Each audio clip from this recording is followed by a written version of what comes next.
இந்திய சட்ட அறிஞர், முற்போக்குவாதி, இந்திய சமுதாய மறுமலர்ச்சியாளர். யார் இவர்? வாங்க யாருன்னு பார்க்கலாம். Welcome to reading.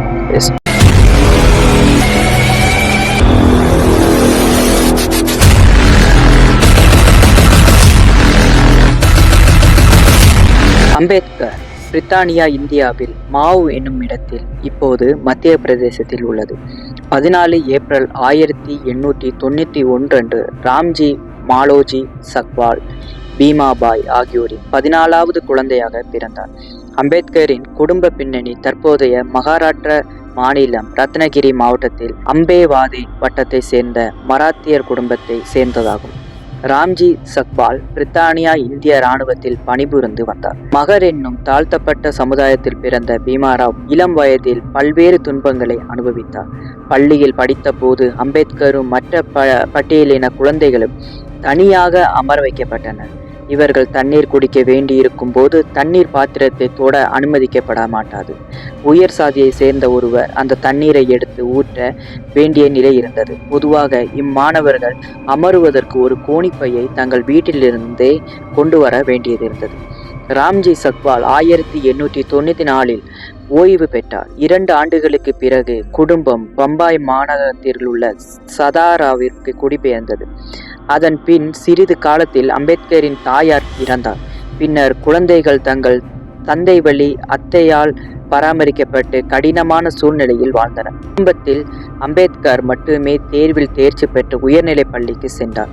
இவரது அசல் குடும்ப பெயரான சக்பால் என்பதை மாற்றி இவரது தந்தை அம்பேவாசா தேகர் என்று பள்ளியில் பதிவு செய்தார். இந்த பெயர் இவர் பிறந்த அம்பேவாதே கிராமத்தின் பெயரிலிருந்து பெறப்பட்டது. இவர் மீது அன்பும் அக்கறையும் கொண்ட மராத்திய பிராமண ஆசிரியரான கிருஷ்ணநாசி கேசவ் அம்பேத்கர் பள்ளி பதிவேடுகளில் அம்பேவாதே தேகர் என்ற பெயரை அம்பேத்கர் என்று தனது சொந்த பெயரை பின்பற்றி மாற்றினார். 1897 ஆண்டில் அம்பேத்கரின் குடும்பம் பம்பாய்க்கு குடிபெயர்ந்தது. அங்கு அம்பேத்கர் எல்பின்சுடன் உயர்நிலை பள்ளியில் சேர்ந்தார். 1907 இவர் தனது 10ஆம் வகுப்பு தேர்வில் தேர்ச்சி பெற்ற பின் அடுத்த ஆண்டில் பம்பாய் பல்கலைக்கழகத்தின் எல்பின்சுடன் கல்லூரியில் சேர்ந்தார். 1912ஆம் ஆண்டு இவர் பம்பாய் பல்கலைக்கழகத்தில் பொருளாதாரம் மற்றும் அரசியலில் பட்டம் பெற்றார். பரோடா மன்னரின் உதவியால் அந்த மாநில அரசாங்கத்தில் வேலை செய்ய தயாராக இருந்தார். பிப்ரவரி 1913 இவரது தந்தை நோய்வாய்ப்பட்டு இறந்ததால் மீண்டும் இவர் பம்பாய்க்கு திரும்ப வேண்டியிருந்தது. 1913ஆம் ஆண்டு தனது 22வது வயதில் பரோடா மன்னர் சயாசிராவ் கெய்க்வாட் நிறுவிய திட்டத்தின் கீழ் அம்பேத்கருக்கு ஒரு மாதத்திற்கு $11.50 உதவித்தொகை வழங்கப்பட்டது.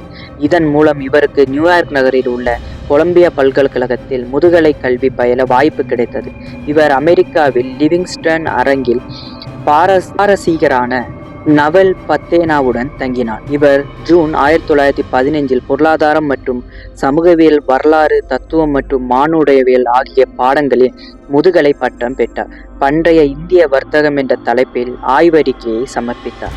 1916 இவர் இந்தியாவின் தேசிய ஈவுத்தொகை ஒரு வரலாற்று மற்றும் பகுப்பாய்வு என்ற தலைப்பில் தனது 2வது முதுகலை ஆய்வறிக்கையை சமர்ப்பித்தார்.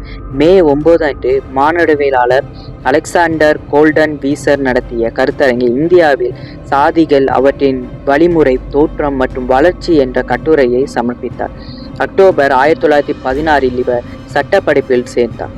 அதே நேரத்தில் லண்டன் பொருளாதார பள்ளியில் முனைவர் பட்டம் பெற ஆய்வு பணியாற்ற தொடங்கினார். ஜூன் 1915 இவர் உதவித்தொகை நிறுத்தப்பட்டதனால் இந்தியா திரும்பினார். 4 ஆண்டுகளுக்குள் தனது ஆய்வறிக்கையை சமர்ப்பிக்க லண்டனுக்கு திரும்ப அனுமதி பெற்றார். பின் 1921 ரூபாய் பிரச்சனை, அதன் தோற்றமும் தீர்வும் என்ற தலைப்பில் ஆய்வறிக்கையை சமர்ப்பித்து முதுகலை பட்டத்தை முடித்தார். 1923 பொருளாதாரத்தில் பட்டம் பெற்ற அம்பேத்கர் அதே ஆண்டு சட்ட அமைப்பால் வழக்கறிஞராக ஏற்கப்பட்டார். 1927 கொலம்பியாவில் பொருளாதாரத்தில் முனைவர் பட்டம் பெற்றார். அம்பேத்கர் பரோடா மன்னரின் உதவியின் பேரில் கல்வி கற்றதால் பரோடா மாநிலத்திற்காக வேலை செய்ய கட்டுப்பட்டார். இவர் கெய்வாட் அரசரின் இராணுவ செயலாளராக நியமிக்கப்பட்ட சிறிது காலத்திலேயே பதவி விலக வேண்டியிருந்தது. அதன் பிறகு வளர்ந்து வரும் தனது குடும்பத்தை காப்பாற்ற வழி தேடினார். ஒரு தனியார் ஆசிரியராகவும் கணக்காளராகவும் பணியாற்றினார். ஒரு முதலீட்டு ஆலோசனை வணிக நிறுவனத்தை நிறுவினார். ஆனால் இவர் ஒரு பட்டியலினத்தை சேர்ந்தவர் என அறிந்தவுடன் இவரது வாடிக்கையாளர்கள் இவரை ஆதரிப்பதை நிறுத்தி கொண்டதால் இந்த முயற்சி தோல்வியடைந்தது. 1918 மும்பையில் உள்ள சிடென்காம் வணிகவியல் மற்றும் பொருளாதார கல்லூரியில் அரசியல் பொருளாதார பேராசிரியரான இவர் மாணவர்களிடம் நல்ல மதிப்பை பெற்றாலும் இவரின் சாதி காரணமாக மற்ற பேராசிரியர்கள் இவருடன் பழகுவதை எதிர்த்தனர். 1919 ஆண்டு புதிய அரசு சட்டத்தை அமைக்கும் பணியில் ஈடுபட்டிருந்த பிரித்தானியா அரசின் சவுத்பரோ குழுவின் முன் சாட்சியமளிக்க அம்பேத்கர் அழைக்கப்பட்டார்.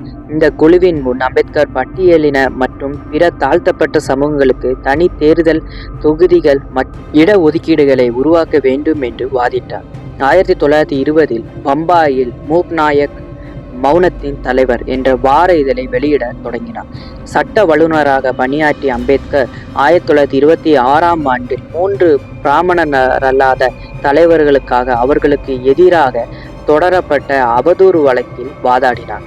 பம்பாய் உயர் நீதிமன்றத்தில் வழக்கறிஞராக பணிபுரிந்த போது பட்டியலின மக்களின் கல்வியை மேம்படுத்தி அவர்களை உயர்த்த முயன்றார். தாழ்த்தப்பட்ட வகுப்பினரின் கல்வி மற்றும் சமூக பொருளாதார மேம்பாடு மற்றும் நலனை மேம்படுத்தும் நோக்கத்துடன் பகிஷ்கிருத ஹிதகாரிணிய சபா என்ற பெயரில் ஒரு ஒழுங்கமைக்கப்பட்ட அமைப்பை தொடங்கினார். இவர் 1925 சைமன் குழுவுடன் பணிபுரிய அமைக்கப்பட்ட பம்பாய் மாநகரத்தின் குழுவில் உறுப்பினராக நியமிக்கப்பட்டார். இந்த ஆணையம் இந்தியா முழுவதும் பெரும் எதிர்ப்புகளை கிளப்பியது. அதன் அறிக்கை பெரும்பாலான இந்தியர்களால் புறக்கணிக்கப்பட்ட நிலையில் அம்பேத்கர் எதிர்கால இந்திய அரசியலமைப்பிற்கான சில பரிந்துரைகளை அப்பொழுது எழுதினார். 1927 தீண்டாமைக்கு எதிராக தீவிர இயக்கங்களை தொடங்க அம்பேத்கர் முடிவு செய்தார். பல பொது இயக்கங்கள் மற்றும் பொது குடிநீர் ஆதாரங்களை திறக்க பேரணிகள் ஆகியவற்றை நடத்தினர். இந்த கோவில்களில் அனைத்து சாதியினரும் நுழைகின்ற உரிமைக்காக போராட்டத்தையும் தொடங்கினார். தீண்டத்தகாத சமூகத்தினருக்கு நகரின் பிரதான நீர் தொட்டியில் இருந்து தண்ணீர் எடுப்பதற்கான உரிமைக்காக போராடுவதற்காக மகத் நகரத்தில் ஒரு சத்தியாகிரக போராட்டம் நடத்தினார். 1927 ஆண்டின் பிற்பகுதியில் நடந்த ஒரு மாநாட்டில் சாதிய பாகுபாடு மற்றும் தீண்டாமை ஆகியவற்றை கருத்தியல் ரீதியாக நியாயப்படுத்துவதற்காக பாரம்பரிய இந்து நூலான மனதரும சாத்திரத்தை பகிரங்கமாக கண்டனம் செய்தார். இந்த பண்டைய நூலின் பிரதிகளை சடங்கு ரீதியாக எரித்ததை தொடர்ந்து 1927 டிசம்பர் 25 ஆயிரக்கணக்கான ஆதரவாளர்கள் அதன் பிரதிகளை எரிக்க முற்பட்டனர். 1930 அம்பேத்கர் கலாரம் கோயில் இயக்கத்தை தொடங்கினார். ஏறத்தாழ 15,000 தன்னார்வலர்கள் கூடி நாசிக் நகரில் போராட்டத்தில் ஈடுபட்டனர். இசைக்குழு அணிவகுப்புடன் ஊர்வலமாக சென்ற இவர்களை கடவுளை தரிசனம் செய்ய விடாமல் பிராமண அதிகாரிகள் தடுத்தனர். இவர்கள் கோயிலின் வாயில் அடைந்ததும் கதவுகள் பூட்டப்பட்டன. 1930 லண்டனில் நடைபெற்ற வட்டமேசை மாநாட்டில் கலந்து கொள்வதற்காக புறப்படுகையில் என் மக்களுக்கு என்ன நியாயமாக கிடைக்க வேண்டுமோ அதற்காக போராடுவேன், அதே சமயத்தில் சுயாட்சி கோரிக்கையை முழு மனதுடன் ஆதரிப்பேன் என்று கூறி சென்றார். 2வது வட்டமேசை மாநாட்டில் வகுப்பு வாரி பிரதிநிதித்துவம் குறித்த பிரச்சனை முக்கியமாக விவாதிக்கப்பட்டது. தாழ்த்தப்பட்டோருக்கு தனி வாக்குரிமையும் விகிதாசார பிரதிநிதித்துவமும் வழங்கப்பட வேண்டுமென அம்பேத்கர் வலியுறுத்தினார். இதன் விளைவாக ஒரு தொகுதியில் பொது வேட்பாளர்களை தேர்ந்தெடுக்க ஒரு வாக்கும் அதே தொகுதியில் தாழ்த்தப்பட்ட சமூக வேட்பாளரை தேர்ந்தெடுக்க ஒரு வாக்கும் அளிக்கும் இரட்டை வாக்குரிமை தாழ்த்தப்பட்ட மக்களுக்கு வழங்கப்பட்டது. மகாத்மா காந்தி இந்த இரட்டை தேர்தல் முறையை கடுமையாக எதிர்த்தார். அத்தகைய ஏற்பாடு இந்து சமூகத்தை பிளவுபடுத்தும் என்று அஞ்சுவதாக கூறினார். பூனேவில் உள்ள சிறையில் இதை எதிர்த்து காந்தி உண்ணாநிலை போராட்டத்தை தொடங்கினார். இதைத் தொடர்ந்து அம்பேத்கர் மற்றும் அவரது ஆதரவாளர்களுடன் பேச்சுவார்த்தை நடைபெற்றது. இதன் விளைவாக 1932 செப்டம்பர் 25 பூனா ஒப்பந்தம் கையெழுத்தானது. இந்துக்கள் மத்தியில் தாழ்த்தப்பட்ட வகுப்பினர் சார்பாக அம்பேத்கரும் மற்ற இந்துக்கள் சார்பாக மதன் மோகன் மாளவியாவும் அதில் கையெழுத்திட்டனர். இதன்படி தாழ்த்தப்பட்டோருக்கு தனி வாக்குரிமை என்பதற்கு பதிலாக பொது வாக்கெடுப்பில் தனி தொகுதி ஒதுக்கீடுகள் செய்ய ஒத்துக்கொள்ளப்பட்டன. இந்த ஒப்பந்தத்தின் காரணமாக தாழ்த்தப்பட்ட வகுப்பினருக்கு சட்டமன்றங்களில் 148 இடங்கள் ஒதுக்கப்பட்டன. இந்துக்களிடையே தீண்டாதகாதவர்களை குறிக்க தாழ்த்தப்பட்ட வகுப்புகள் என்ற வார்த்தை அப்பொழுது பயன்படுத்தப்பட்டது. பின்னர் 1950ஆம் ஆண்டு இந்திய அரசியலமைப்பு சட்டம் இயற்றப்பட்ட பிறகு பட்டியல் இனத்தவர் என்று அழைக்கப்பட்டனர். 1935ஆம் ஆண்டில் அம்பேத்கர் பம்பாய் அரசு சட்டக் கல்லூரிக்கு முதல்வராக நியமிக்கப்பட்டார். அந்த பதவியில் இவர் 2 ஆண்டுகள் இருந்தார். அக்டோபர் 13 அன்று நாசிக்கில் நடந்த யோலா மாநாட்டில் அம்பேத்கர் வேறு மதத்திற்கு மாறுவதற்கான தனது விருப்பத்தை அறிவித்தார். அவரை பின்பற்றுபவர்களை இந்து சமயத்தை விட்டு வெளியேறுமாறு அறிவுறுத்தினார். 1936இல் அம்பேத்கர் சுதந்திர தொழிலாளர் கட்சியை நிறுவினார். இந்த கட்சியானது 1937ஆம் ஆண்டு பம்பாய் சட்டமன்ற தேர்தலில் 14 இடங்களை பெற்றது. அம்பேத்கர் சாதி ஒழிப்பு என்ற நூலை 1936 மே 15 அன்று வெளியிட்டார். இது இந்து மரபுவழி மத தலைவர்கள் மற்றும் இந்து சமயத்தின் சாதி அமைப்பை கடுமையாக விமர்சித்தது. இந்த விஷயத்தில் காந்தியின் கருத்துக்களுக்கு எதிரான கண்டனத்தையும் உள்ளடக்கியது. குஜராத்தி மொழி நாளிதழ்களில் காந்தி சாதி அமைப்புக்கு ஆதரவாக எழுதியதாக குற்றம் சாட்டினார். அம்பேத்கர் தனது எழுத்துக்களில் ஜவஹர்லால் நேரு பிராமணராக இருந்ததால் இதை எதிர்க்கவில்லை என்றும் குற்றம் சாட்டினார். இந்த நேரத்தில் அம்பேத்கர் குங்கட் பகுதியில் நிலவிய கோட்டி முறைக்கு எதிராக போராடினார். அங்கு கோட்டுகள் என்றழைக்கப்பட்ட அரசாங்க வருவாய் சேகரிப்பாளர்கள் விவசாயிகள் மற்றும் குத்தகைதாரர்களை சுரண்டி பணம் பறித்து வந்தனர். 1937ஆம் ஆண்டில் அம்பேத்கர் பம்பாய் சட்டமன்றத்தில் ஒரு மசோதாவை தாக்கல் செய்தார். அது அரசாங்கத்திற்கும் விவசாயிகளுக்கும் இடையே நேரடி உறவை உருவாக்குவதன் மூலம் இந்த கோட்டி முறையை ஒழிக்கும் நோக்கத்தை கொண்டதாக இருந்தது. ஜின்னாவும் அம்பேத்கரும் பம்பாயில் நடைபெற்ற விடுதலை நாள் நிகழ்வில் கூட்டமாக உரையாற்றினர். அங்கு இருவரும் காங்கிரஸ் கட்சியின் மீது தீவிரமான விமர்சனங்களை வெளிப்படுத்தினர். பாகிஸ்தானை கோரும் முஸ்லிம் லீக்கின் லாகூர் தீர்மானம் 1940 நிறைவேற்றப்பட்ட பிறகு அம்பேத்கர் பாகிஸ்தான் பற்றிய சிந்தனைகள் என்ற தலைப்பில் 400 பக்க கட்டுரையை எழுதினார். இதில் இஸ்லாமியர்களுக்கு பாகிஸ்தானை உருவாக்கித்தர இந்துக்கள் ஒப்புக்கொள்ள வேண்டும் என்று வாதிட்டார். 1947 ஆகஸ்ட் 15 அன்று இந்தியா சுதந்திரம் அடைந்தவுடன் இந்திய பிரதமர் ஜவஹர்லால் நேரு அம்பேத்கரை இந்திய மேலாட்சி அரசின் சட்டம் மற்றும் நீதி அமைச்சராக பணியாற்ற அழைத்தார். 2 வாரங்களுக்கு பிறகு எதிர்காலத்திற்கான இந்திய குடியரசின் அரசியலமைப்பின் வரைவு குழுவின் தலைவராக அவர் நியமிக்கப்பட்டார். மத சுதந்திரம், தீண்டாமை ஒழிப்பு மற்றும் அனைத்து வகையான பாகுபாடுகளையும் நீக்குதல் உட்பட தனிப்பட்ட குடிமக்களுக்கான பரந்த அளவிலான உரிமைகள் இந்திய அரசியலமைப்பு சட்டத்தின் கீழ் வழங்கப்படுகின்றது. பெண்களுக்கான விரிவான பொருளாதார மற்றும் சமூக உரிமைகளுக்காக வாதிட்ட அமைச்சர்களில் அம்பேத்கரும் ஒருவர். பள்ளி கல்லூரிகளில் மற்றும் வேலைகளில் இடஒதுக்கீடு முறையை அறிமுகப்படுத்த அரசியல் நிர்ணய சபையின் ஆதரவை பெற்றார்.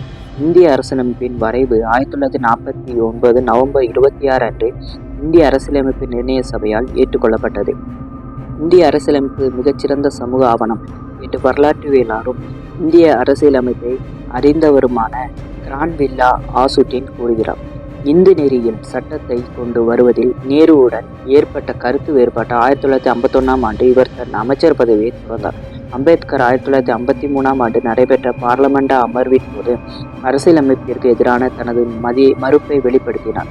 மக்கள் எப்போதும் என்னிடம் நீங்கள் தான் அரசியலமைப்பு உருவாக்கியவர் என்று கூறிக்கொண்டே இருக்கிறார்கள்.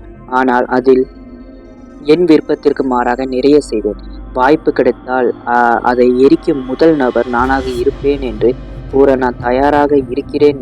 எனக்கு அது வேண்டாம், அது யாருக்கும் பொருந்தாது என கூறினார். தொழில்மயமாக்கல் மற்றும் விவசாய வளர்ச்சி இந்திய பொருளாதாரத்தை மேம்படுத்த முடியும் என்று அம்பேத்கர் வாதிட்டார். இவர் தேசிய பொருளாதாரம் மற்றும் சமூக மேம்பாடு, கல்வி, பொது சுகாதாரம், சமூக சுகாதாரம், குடியிருப்பு வசதிகளை அடிப்படை வசதிகளாக வலியுறுத்தினார். இவர் ரூபாய் நாணயம் அச்சிடுவதை நிறுத்துவதையும் தங்க நாணயத்தை அச்சிடுவதையும் விரும்பினார். இது சரியான விலைகளை நிர்ணயிக்கும் என்று நம்பினார். அரசாங்கங்கள் முடிந்தவரை அசல் நோக்கங்களுக்கு பணத்தை செலவிட வேண்டும் என்றும் அவை பொது நலனுக்காக முடிந்தவரை பயன்படுத்தப்பட வேண்டும் என்றும் கூறினார். அம்பேத்கர் விவசாயம் அல்லாத மற்ற தொழில்களுக்கு உழைப்பை செலவிட வேண்டும் என்றும் கருதினார். அம்பேத்கர் 1921ஆம் ஆண்டு வரை தொழில்முறை பொருளாதார அறிஞராக பணியாற்றிய பொழுது பொருளாதாரம் குறித்து 3 துறைசார் புத்தகங்களை எழுதியிருந்தார். கிழக்கிந்திய கம்பெனி நிர்வாகமும் நிதியும், 1921 பிரித்தானிய இந்தியாவின் மாகாணங்களின் நிதியின் பரிமாணமும், 1923 ரூபாயின் சிக்கல்கள் மூலமும் தீர்வும், கில்டன் யங் ஆணையத்திடம் அம்பேத்கர் கூறிய கருத்துக்களின் அடிப்படையில் 1934ஆம் ஆண்டு இந்திய ரிசர்வ் வங்கி தோற்றுவிக்கப்பட்டது. 1906ஆம் ஆண்டில் இவரது 15 வயதில் 9 வயது சிறுமியான ராமாபாய் என்பவரை மணந்தார். அந்த நேரத்தில் நடைமுறையில் இருந்த வழக்கத்தின்படி தம்பதியர் பெற்றோரால் ஏற்பாடு செய்யப்பட்ட திருமணம் நடைபெற்றது. அவரது மனைவி ராமாபாய் 1931ஆம் ஆண்டு நோய்வாய்ப்பட்டு பின்னர் இறந்தார். 1940களின் பிற்பகுதியில் இந்த அரசியலமைப்பின் வரவை முடித்த பிறகு அம்பேத்கர் கால்களில் வலி மற்றும் தூக்கமின்மையால் அவதிப்பட்டார். நீரிழிவு நோய்க்காக இன்சுலின் மற்றும் ஹோமியோபதி மருந்துகளை உட்கொண்டார். சிகிச்சைக்காக பம்பாய்க்கு சென்றபோது அங்கு அவர் சாரதா கபீர் என்பவரை சந்தித்தார். நல்ல சமையல் மற்றும் மருத்துவ அறிவு கொண்டிருந்த அவரை 1948 ஏப்ரல் 15 அன்று புதுதில்லியில் உள்ள இவரது வீட்டில் திருமணம் செய்து கொண்டார். இவர் சபிதா என்ற பெயரை ஏற்றுக்கொண்டு அவரது வாழ்நாள் முழுவதும் அம்பேத்கரை கவனித்துக் கொண்டார். மாய் என்றும் அழைக்கப்பட்ட சபிதா 2003 மே 29 அன்று தனது 93 வயதில் மும்பையில் காலமானார். அம்பேத்கர் சீக்கிய சமயத்திற்கு மாறுவதை கருத்தில் கொண்டார். ஆனால் சீக்கிய தலைவர்களை சந்தித்த பிறகு இவர் 2ஆம் தர சீக்கியராக தான் நடத்தப்படுவார் என்று முடிவு செய்து அந்த முயற்சியை கைவிட்டார். 1950ஆம் ஆண்டில் இவர் பௌத்த மதத்தில் தனது கவனத்தை செலுத்த தொடங்கினார். பௌத்த கூட்டங்களில் கலந்து கொள்ள இலங்கை சென்றார். புனே அருகே புதிய பௌத்த விகாரம் ஒன்றை அர்ப்பணித்த போது அம்பேத்கர் பௌத்தம் பற்றிய ஒரு புத்தகத்தை எழுதுவதாகவும் அது முடிந்தது முறையாக பௌத்த மதத்திற்கு மாறுவதாகவும் அறிவித்தார். இவர் 1954இல் 2 முறை பௌத்தர்களின் மாநாட்டில் கலந்து கொள்ள பர்மாவுக்கு சென்றார். 1955இல் இவர் பாரதிய பௌத்த மகாசபையை நிறுவினார். அம்பேத்கர் 1956 அக்டோபர் 14 அன்று நாக்பூரில் ஒரு பொது விழாவை ஏற்பாடு செய்தார். ஒரு பௌத்த துறவியின் முன்னிலையில் பாரம்பரிய முறையில் அம்பேத்கர் தனது மனைவியுடன் மதம் மாறினார். பின்னர் தன்னை சுற்றி திரண்டிருந்த ஆதரவாளர்களில் பலரை மதம் மாற்றினார். 1948இல் இருந்து அம்பேத்கர் நீரிழிவு நோயால் பாதிக்கப்பட்டிருந்தார். இதற்காக உட்கொண்ட மருந்துகளாலும் கண் பார்வை குறைந்ததாலும் 1954 ஜூன் முதல் அக்டோபர் வரை படுக்கையில் கழிக்க நேர்ந்தது. 1955ஆம் ஆண்டில் இவரது உடல்நலம் மேலும் மோசமடைந்தது. புத்தரும் அவரின் தம்மாவும் என்ற புத்தகத்தை எழுதிய 3 நாட்களுக்கு பிறகு 1956 டிசம்பர் 6இல் தில்லியில் உள்ள இவரது வீட்டில் தூக்கத்தில் உயிர் பிரிந்தது. இவரின் உடல் பௌத்த சமய முறைப்படி தாதர் சவுதி கடற்கரையில் டிசம்பர் 7 அன்று தகனம் செய்யப்பட்டது. இதில் பல்லாயிரக்கணக்கான மக்கள் கலந்து கொண்டனர். 1956 டிசம்பர் 16 அன்று ஒரு மதமாற்ற நிகழ்ச்சி ஏற்பாடு செய்யப்பட்டிருந்தது. அதற்கு முன்பே அம்பேத்கர் மரணமடைந்ததால் இவரது உடல் தகனம் செய்யப்பட்ட இடத்திலேயே இவரது உடலை பார்க்க வந்தவர்கள் மதமாற்றம் செய்து கொண்டனர். ஒரு சமூக அரசியல் சீர்திருத்தவாதியாக நவீன இந்தியாவில் அம்பேத்கரின் வாழ்க்கை ஆழமான தாக்கத்தை ஏற்படுத்தியது. சுதந்திரத்திற்கு பிந்தைய இந்தியாவில் இவரது சமூக அரசியல் சிந்தனை அனைவராலும் மதிக்கப்படுகிறது. இவரது முயற்சிகள் மற்றும் சமூக பொருளாதார கொள்கைகள் பல்வேறு துறைகளில் தாக்கத்தை ஏற்படுத்தியுள்ளன. தனி மனித சுதந்திரத்தில் தீவிர நம்பிக்கை கொண்ட இவர் சாதி சமூகத்தை விமர்சித்தார். இந்து மதம் சாதி அமைப்பின் அடித்தளம் என இவர் கூறிய குற்றச்சாட்டுகள் சர்ச்சைக்குரியதாகவும் சில இந்துக்கள் மத்தியில் இவரை செல்வாக்கற்றவராகவும் ஆக்கியது. அம்பேத்கரின் தேசியவாத இயக்கத்தின் ஒற்றுமையை குலைக்கும் விதமாக சாதி பிரச்சனையில் ஒரு தலைப்பட்சமாக செயல்பட்டார் என விமர்சிக்கப்பட்டார். இவர் பௌத்த மதத்திற்கு மாறியது இந்தியாவிலும் வெளிநாட்டிலும் பௌத்த தத்துவத்தின் மீதான ஆர்வத்தில் ஒரு மலர்ச்சியை தூண்டியது. இவரது நினைவாக பல பொது நிறுவனங்கள் பெயரிடப்பட்டுள்ளன. 2 ஏப்ரல் 1967 அன்று இந்திய நாடாளுமன்றத்தில் அம்பேத்கரின் 12 அடி உயரமுள்ள வெண்கல சிலை நிறுவப்பட்டது. 12 ஏப்ரல் 1990 அன்று அம்பேத்கரின் உருவப்படம் பார்லமெண்ட் மாளிகையின் மைய மண்டபத்தில் வைக்கப்பட்டது. இது போன்ற சிறப்பான வீடியோக்களை பெற நமது channel reading of history subscribe செய்து பெல் ஐக்கானை கிளிக் செய்து